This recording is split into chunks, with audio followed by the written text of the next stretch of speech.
Welcome to the Marvelous Moms Club podcast, where you'll be not only allowed, but encouraged to dream big dreams and imagine the very best future for yourself and your family. Throw away expectations and perfection and embrace the messy beauty of what it means to be a marvelous mom.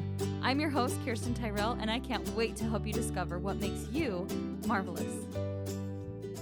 Hey everybody, welcome to another episode of Marvelous Moms Club. You guys are going to adore this one. I mean, really, I get excited about every guest. That's key to loving what you do, is make sure you only bring in the people who inspire you and excite you. And today is no exception because I have the lovely and inspiring Jadah Sellner. My husband actually introduced me to Jadah through Nicole Walters, and we don't know each other really well personally outside of cyberspace, but I have a feeling that I'm going to get to know her more today, and you guys get to join in on the conversation. So welcome to the podcast, Jadah.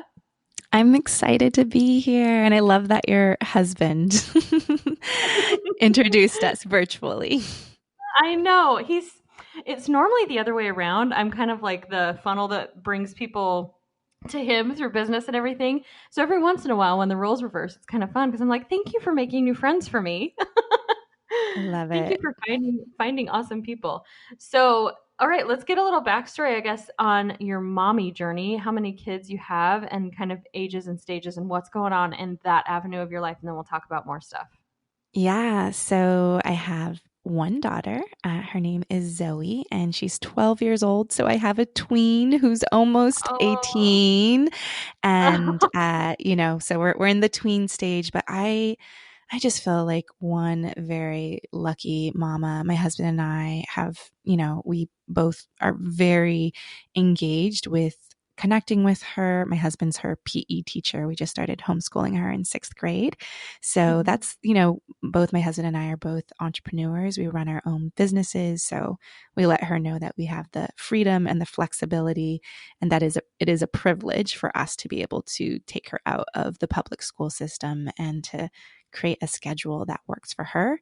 And so I'm very, very thankful for that. So that's the stage we're in. We're new homeschooling parents, and we have a tween daughter. I love it. And I was just telling Jadah before we started that we are embarking on our first full year of homeschool as well. I kind of dabbled in it a couple of years ago, but I don't think I was prepared all the way around to what that was going to mean and look like for us.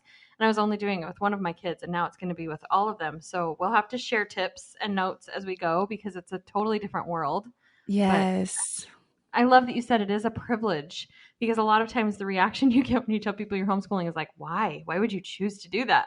And I'm like, why would you not? It's such an amazing gift to be able to have, that full-time family and spend all of your time together, because you're already halfway there. You're more than halfway there to where she's going to be leaving the nest. And I'm sure you want to hold on to every single minute that you possibly can to soak it in. Yes.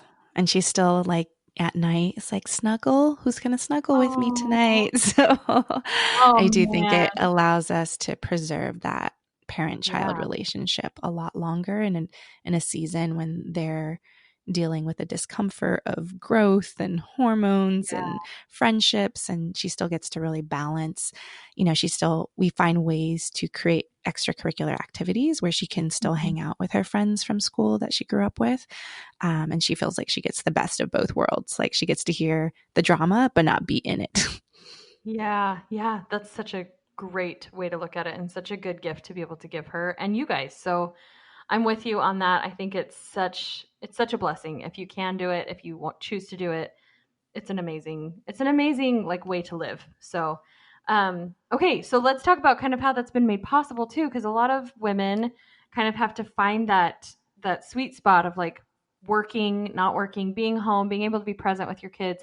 And you've had kind of a whirlwind history. And you guys, if you can't tell already what a calming voice Jadah has, that when you're done here, you're going to have to go subscribe to her podcast, because who wouldn't want to listen to your voice all the time? When I discovered it, I was like, this is it. This is my meditation time. I'm just going to listen to music plus. You're so sweet. Yeah.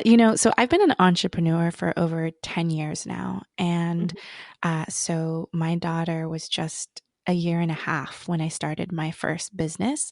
And the intention it was a little bit of forced entrepreneurship. My husband and I moved to Kauai in 2008, right when the economy crashed. We didn't realize that that's what we were doing. And so he couldn't find any work. And then when you move to an island, you either get a job in tourism or you start your own business. And so because of the economy, we had to start our own business because nobody was hiring. My husband got a real estate license, went from a musician, rock star, actor to like, you need a real job.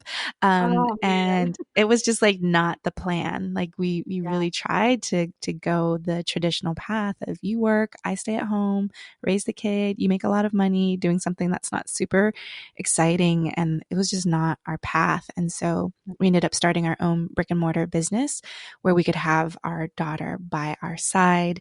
It was a business that ended up being product market fit, something that, the community in Kauai wanted, but that it wasn't a product maker fit, which my friend and mentor, Jonathan Fields, talks about. So, we wanted a place where people could play and stay with their kids. And what we learned is that parents want to pay and drop off their kids and go away.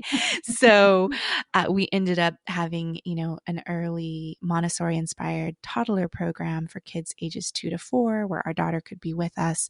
But we realized that's not the job that we wanted. That wasn't the original vision or intention.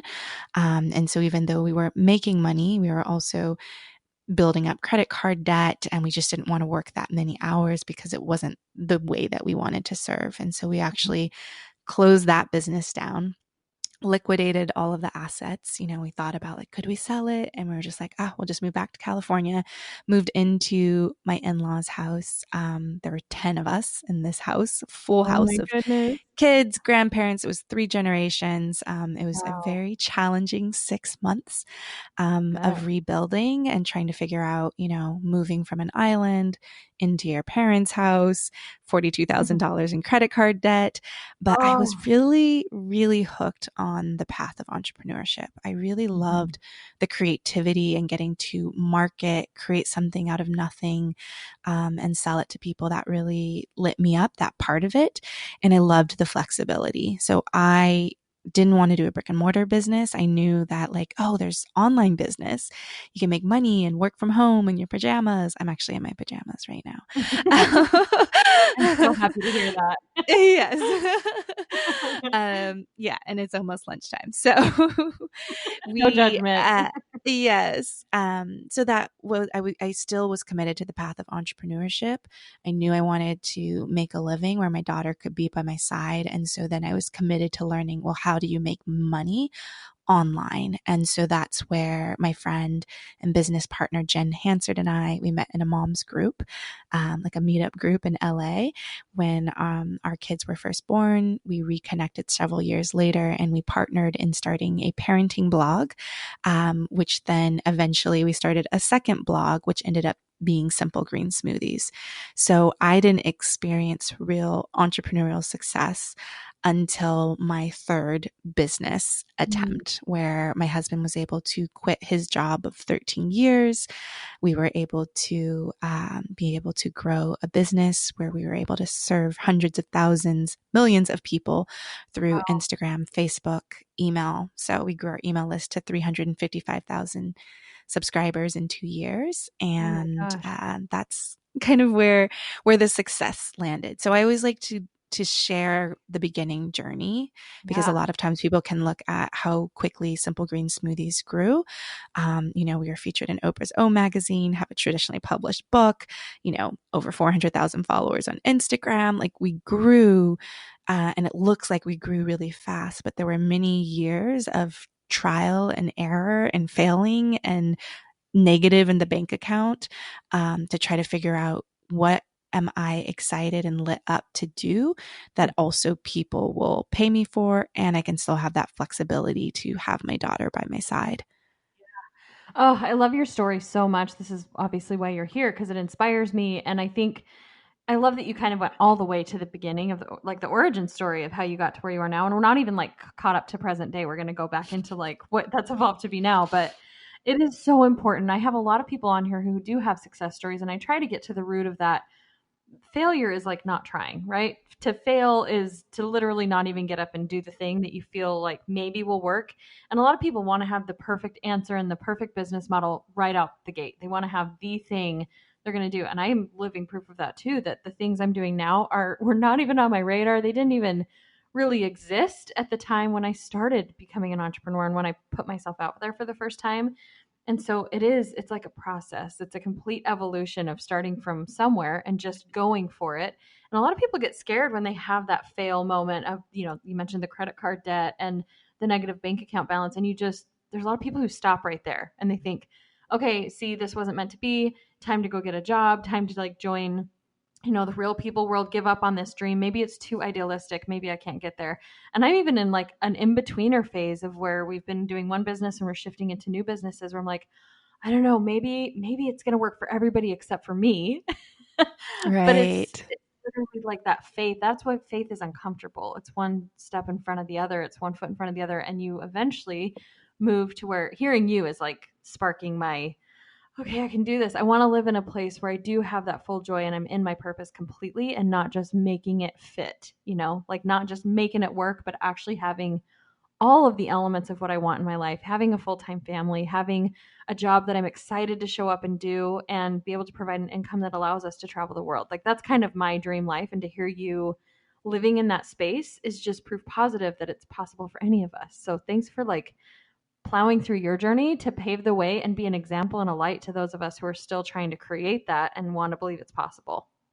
Yeah, I think that proof of possibility is really important. And it's, why I'm working on writing a second book right now, because all of the business books that I were reading, where it's like travel the world, work 4 hours a week, they were really inspirational books and inspired me to take action. But I had this burning question, in the back of my mind of like, yeah, but these are like single, Yeah. college educated white men with no kids. I'm a woman of color with no college degree. I have a husband that we have to make decisions together collectively. We have a daughter that we have to, take turns watching and figuring out that care. And so I think it's so important that there's more stories and more books written with that proof of possibility. Like I Yeah. really want someone who is a person of color, who is a parent, who might not have all of the degrees and credentials, that they're worthy to share their message or their idea or help people, that it actually is possible. Yeah. And sometimes it's actually even more inspiring for people to learn from someone who's been on a similar path and journey as you. Yeah, I totally agree. I'm so excited about this book. I can't wait to read it. And it's definitely something I'm probably going to need to reread. And please do an audio version with your beautiful, like, smooth voice because For sure. I really need that in my life. Tell me about the first book and where that was inspired by and what's the title and everything. Yeah, so the first book is it's titled Simple Green Smoothies. So it's a recipe book, and that was really a big catalyst for me. Actually, when I learned about online business, I was interning with my husband's aunt, and just learning about e-zines, which now you would just call an email list, Mhm. newsletter list. But at that time, she'd introduced me to green smoothies as well. And I didn't know that that was going to turn into a business. It was just something that gave me energy. I lost 27 pounds in 3 months, and Oh, green smoothies were the catalyst. And so my business partner, Jen Hansard, and we were approached by publishers really early on because we grew our online community quite quickly, and really doing it from a place of focusing on taking care of people first and then letting the numbers and the metrics follow. mhm. And we said no to the first approaches to book deal, and we waited until we built our repeatable, consistent, sustainable revenue with our own product, because when you write a book, you get a book advance and then that's it, and most of it goes towards Mhm. all of the photos and different things like that. So we waited, and that book was released in 2015. We have over 600 5-star reviews on Amazon. It's been Wow. bestseller in all three categories. In Barnes and Noble, just like really proud Yeah. moment to have a physical book out in the wild. So, yeah, it was really just a compilation of 100 plus green smoothie recipes. And what I tell people is, I'm actually not passionate about green smoothies. Mm-hmm. I'm passionate about helping people. And I think sometimes we get a little caught up in what passion means, right? And what our purpose means, and thinking that the thing that we pick, we have to do that for the rest of our lives. But if we can find the common through line of what inspires us to take action and help people, like that is at the heart of it. And so I will constantly evolve and change my programs, my offers, as long as they're like aligned with who I am. So I actually sold my half of the company in 2016. And it was one of the hardest things that I had to do in my life, to leave my business partner, to, okay, I can do this on my own. You almost, when you build a business, you also create a new set of golden handcuffs that some people might experience when they exit their corporate 6-figure job. It was that same fear and feeling that no one would ever invite me to be on their podcast, to speak on their stages anymore, if I wasn't in Simple Green Smoothies anymore. So I allowed it to become a part of my identity. And if I was no longer with that company, then I was no longer worthy to share my ideas to help people. And, I'm 3 years past that. And so I can say that that's not true. But in the moment and for several years, I was really afraid to actually leave the company, even though I knew my heart was calling me to the work that I'm doing today. Wow. So crazy, because I'm literally a little bit on the verge of tears, because that resonates with me so much. And the crazy part is I'm going through a transition right now, which you couldn't have possibly known about when you just said all of that. And I totally get it. Golden handcuffs is the perfect descriptive term for it. And I'm going through that same fear of like, what if now that it's like being a business owner with no business and not having that anymore as part of your identity. And I've realized how I totally let that get wrapped up in my identity too, of I am the thing I created within this umbrella, within this name, but who am I really? And that's the part where I'm terrified, where I'm like, what if I'm not worth anything? What if people don't really want to hear from me? What if the only thing that made me special is that I built this business and I built this huge like team, and what if without that I'm nothing? And so it's really encouraging to hear you say that, because that's a huge fear that I'm experiencing in real time right now. So thank you. Yeah. And on the other side of that decision, something that my friend and mentor Jonathan Fields said, I said, am I crazy for wanting to leave Simple Green Smoothies? And he said, you're asking the wrong question. The question is, can magic strike twice? Ooh. And the answer is yes. Oh, I love that. That gives me chills. I love that so much. Thank you. I'm glad I'm glad you said that, because I think that's right there what I needed to hear. Absolutely. Yeah. And just having that resilience, that we can rebuild, that as women, that's what we do. We build communities, we build families, we build businesses. Like we can rebuild, and we have this new knowledge and wisdom that doesn't get stripped away, even if a business or the monetary return from that business gets taken away, that you can rebuild, and building stronger roots that are even deeper than the ones that you built before, because you know so much more. So that's what I've been able to take away, is like, oh, I'm so good at team building. I love my team, and like that, I step away from one team that I built and I can rebuild another. And I've been able to prove that to myself over these past years. But there is a year where you question everything after the decision of like, who am I? What do I really want to do? What do people want to hear from me? All of that it's normal. It's part of that transition, and just getting deeper and owning your worthiness from the inside out, and not letting the external validation really create that worth for us. That we really have to know that our essence, our energy, and just who we are, who we be in the world is actually what people want. That's the magic. And all the external stuff is just like little bells and whistles. But once you can get to a place where it's like, I don't need a New York Times bestseller. I don't need, I have a multiple 6-figure business now with my personal brand, and I have a super lean team, and I have, less than 2,500 people on my email list, which is like so different than what I had before, but that you don't need all of those external numbers that we think that we need, which is why I call one of my programs Love Over Metrics Incubator, because it's about building that foundation from leading with love first and then letting the numbers follow. And it's how we built Simple Green Smoothies. We weren't obsessed about the numbers. And I would say once we actually got more obsessed with metrics and business and tracking KPIs, it's actually when it felt like the business was actually starting to fall because we were putting our attention towards that instead of just service. Wow. Oh my gosh, you are such a treasure trove of just inspiration. Really, truly. Like, you're exactly what I've needed to hear right now. That's such a beautiful like blessing that has come, and maybe you'll agree, from having a podcast, is the right people kind of come into your path right exactly when you need them, and the message serves you the most. And then the fact that it can serve other people listening is even a bigger blessing. I say that. I'm sure the listeners of this podcast are like, you literally say that on every episode, but you guys, it's true. It's how I feel. And it's why it is so important for me to bring on people into this space where they are inspiring me and lighting my fire. So thank you, because all of that has completely spoken to my, like, the deep core parts where it's almost like beyond crying. Like, I can't even cry because I just like feel it in a different space in my heart. So thank you. You're welcome. I love it. And I love that you've created, I've totally been following along, and I stalked your website and everything when Ben told me about you. He was like, you would absolutely love her.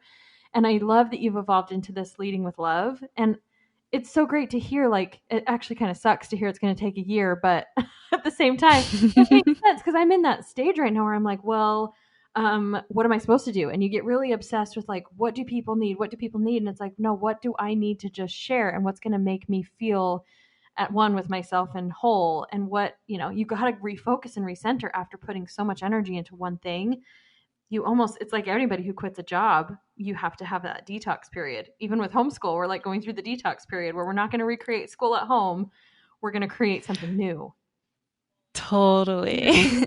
And you can really apply those, like there's so many parallels to homeschooling and entrepreneurship of, because a lot of times people can exit their corporate company and recreate that in their own, pushing, forcing, go, go, go. And it's like, oh, wait, this is why now I'm the world's worst boss to myself.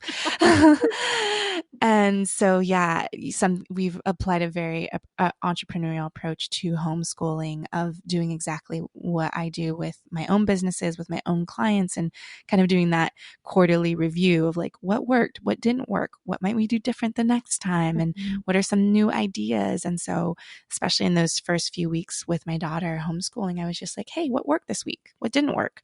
What can we do different? Like, oh, do you like doing every subject every single day? And in my heart, I was like, no, she doesn't. But she's like, yes, I like to like check things off the list. And then we got really, as time moved on, she's like, yeah, I think I want to spend more time in writing with, but we have to pause to check in and see what's working, what's not, and what might we do different the next time, and having that iterative approach that you're not going to get it right out the gate with homeschooling. Right. We're not going to get it right out the gate with that next business evolution, that it takes time.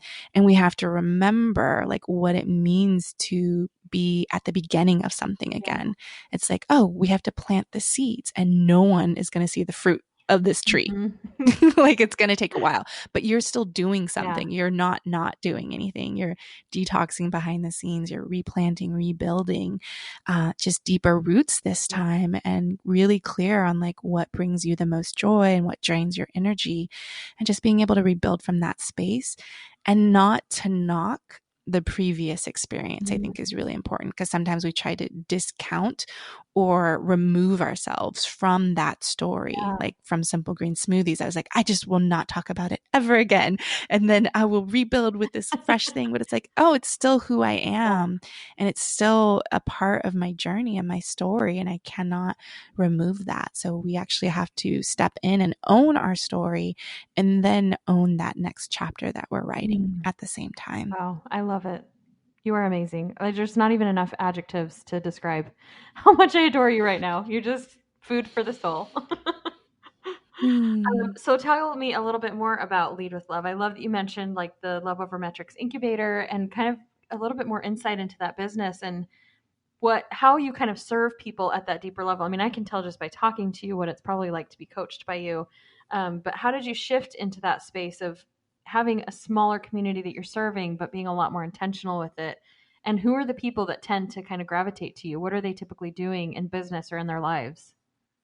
Yeah, so for me, I really love supporting women and I try everything on. I try every business model, every way to deliver things to see what fits. And for me, I just get so much joy from serving women just because that's how I identify. It's my experience. And we just do business differently. Like it's just a different way of being. We really want to integrate our personal home lives into how we do business. We don't want to compromise or sacrifice that part. So I really look to serve women who want to grow something special and they want to make good money. They want to make a good living. They want to travel, but they also want that sense of peace and calm in it. Some of my clients will be like, you're like a business spa, like just like creating that space. But I'm also super strategic with building community online and building a team that is aligned with the vision of where you're going. And for me, I just love consulting women through leading really impactful strategic retreats where we get to create that big picture vision of where you're going next, and then being able to get clear, okay, how do we get our team on board to do that? So that's my favorite part of what I do, is taking women away from their day to day and being able to reconnect to themselves, to their lives, to their bodies, to other women, and then build and rebuilding a structure that is more solid and sound in who you are and what you want to create. And then I do coaching with women who are kind of like in that startup where they're trying a lot of different things on and they're looking to scale, but need to build that strong foundation in their business and their message. And then I also work with women who are ready to scale, and maybe they're scaling a new product. I have a lot of e-com clients. I have women who have brick and mortar businesses. I have coaches, consultants. I love working with a diverse range of women. So Yeah. in any of my groups or masterminds, I just think there's so much knowledge that we get in bringing diverse perspectives. Yeah. So I'm not like a niche Mhm. coach as much as like if you want to build a business in a new way that honors the people and not just the people that you serve, your customers, but honors you as the leader and your team and not burning them out in the process. Like that's the type of women that I like to serve, that want to scale to that multiple 6-figure, multiple 7-figure, but want to do it without compromising their health and relationships in the process. Wow. Sounds like something this girl I know needs, like me. We're gonna And I talk. We're do. gonna talk after this. And I've worked with a lot of women who have grown like 7-figure businesses, but they're looking for that, like the side hustle that they want to create, like what's that next Yeah. thing that I want to build, or I want to expand my message. So I'm actually creating a new program for those women called Scale with Love, which is about leadership, Ooh. operations, vision, and expansion. Like you want to write that book, you want to like share your message in a bigger way, but you also want a team that's streamlined and just super lean, and just being able to live your life while growing your company at the same time. Yeah. I love it. And it sounds like you're the perfect authority on that after having been through kind of, you have both, you've had Yeah. the explosive extraordinary success, and now you're able to live in a space where it's exactly kind of where you want to be and how you want to serve people. And that's such an inspiring thing for people because and maybe not everybody's going to resonate or understand that, because I think a lot of people jump into business and everybody's goal, or what they think is their goal, is the aspiration to have the huge email list, the multiple 7-figure business, the huge team. And I, for one, yes, I would love to be able to provide jobs for more people, but I also don't need a massive team to feel like I've accomplished something. I like having a really intimate team where we're all kind of on the same page and working towards the same goal. And my goals have totally shifted from day one when I stepped into that entrepreneurial space to now, where I'm like, okay, less sometimes is more. And for me, that's just what resonates with me. So I love that you're Yeah. creating that space and passing that legacy down to people who need it, because it's not the norm. I'm sure you know that. Like, that's why it's Yes. working. It It's does in not and the of itself. norm. It's not like everything you see on your Facebook ads. It's all about bigger, bigger, bigger, stronger. And sometimes there's so much peace and freedom for me, freedom with my family. I was telling Ben, I was like, can I want to do everything and nothing at the same time? Is that normal? Like, I'm sure you hear that from women a lot, right? Like, Yes. lots of ambition. I know the problem is, you could do anything. You know that you could tackle any Yes. goal, but it's knowing yourself and listening to, do I really want to or need to, or do I just feel like I could if I wanted? So, Yeah. well, okay, I could keep you on here all day, but I told you we weren't going to be on for hours and hours. So I have a couple more questions for you. First of all, what are you currently reading, or what is your all-time favorite book? Yeah. So I just finished reading It's Not Your Money by Tosha Silver. Ooh. Really, really good.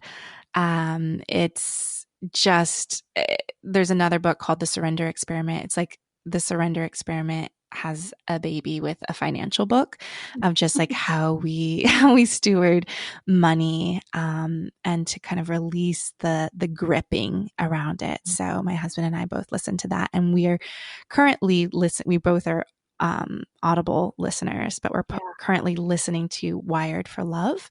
And that's just a book about how our brains are wired for connection, in relationship, and how to just build that deeper relationship.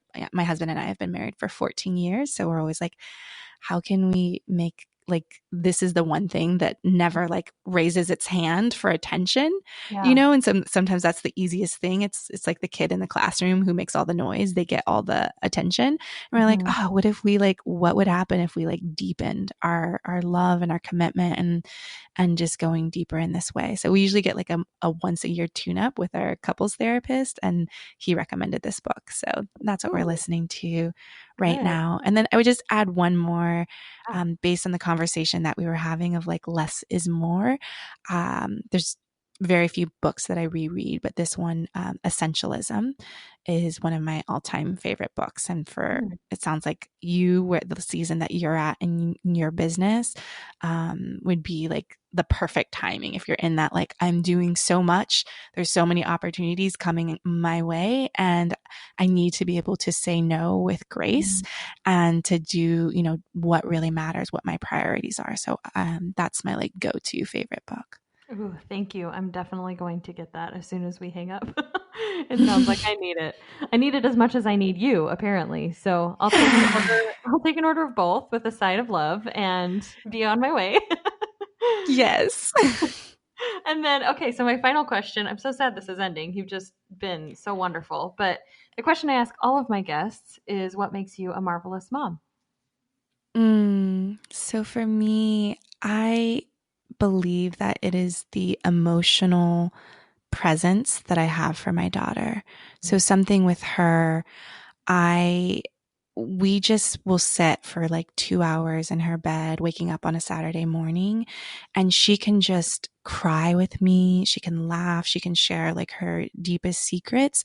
So it's that availability for that emotional vulnerability that I think that I just do so well. It's the permission for you to be imperfect and messy. I apologize if I lose my temper with my daughter.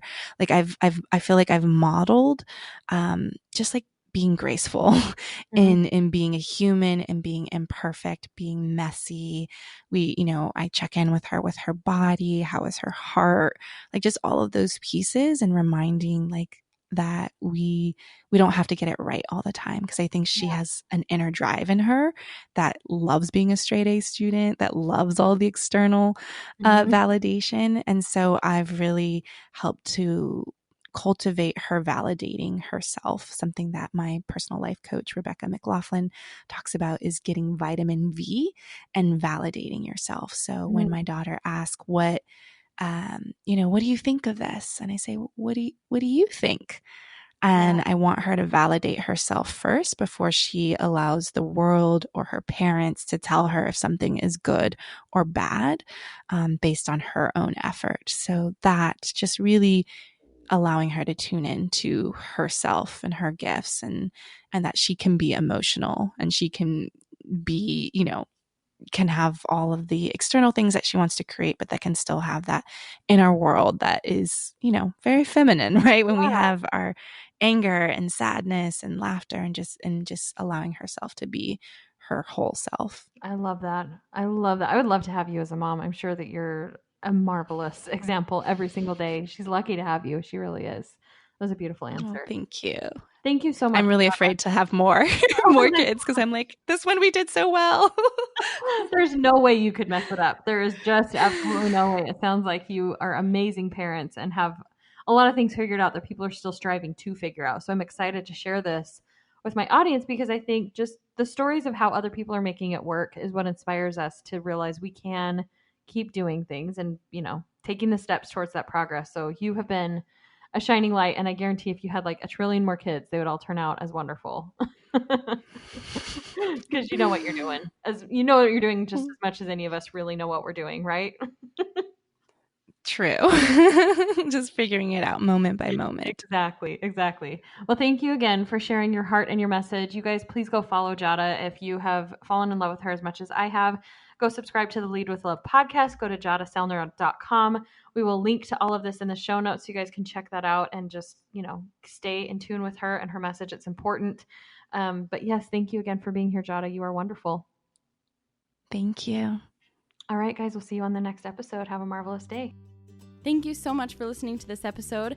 If you want to take action right now, you're feeling inspired and you're feeling enlightened, and you really want to own this role as a marvelous mom, go to the website, marvelousmomsclub.com/me, and create your own personal Marvelous Moms Manifesto. That is a tongue twister.